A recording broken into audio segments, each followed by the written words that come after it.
მთავარი ამბავი, რატომაც ჩვენ აქ ვართ, არის ის, რომ ინკლუზიური განათლება და ზოგადად შრომებითი საკითხები აღარ არის,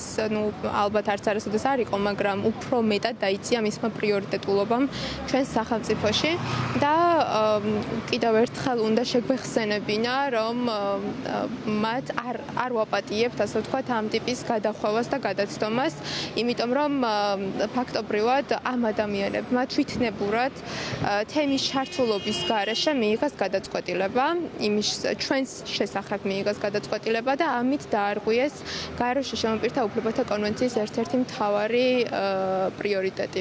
რაც არის თემის ჩართულობა ნებისმიერი გადაწყვეტილების პროცესში, რასაც სახელმწიფოში იღებენ. Აპროტესტებთ ინკლუზიური განათლების სამმართველოს გაუქმებას,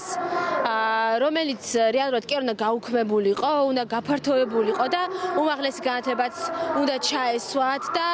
უმაღლეს განათლებაზე უნდა დაეწყოთ მუშაობა, რომელსაც სახელმწიფო ინკლუზიას უმაღლეს განათლების დონეზე არც კი უზრუნველყოფს საერთოდ. ამის ნაცვლად, გააქრეს ეს ინკლუზიის სახელწოდება. გასაგებია, რომ ვიღაცებს შეიძლება სადღაც გადაიყვანონ, გადაანაწილონ და რაღაცა გადაალაგონ, მაგრამ ეს გამოიწვევს იმას, რომ გაუმჯობესებაზე არავინ აღარ იმუშავებს.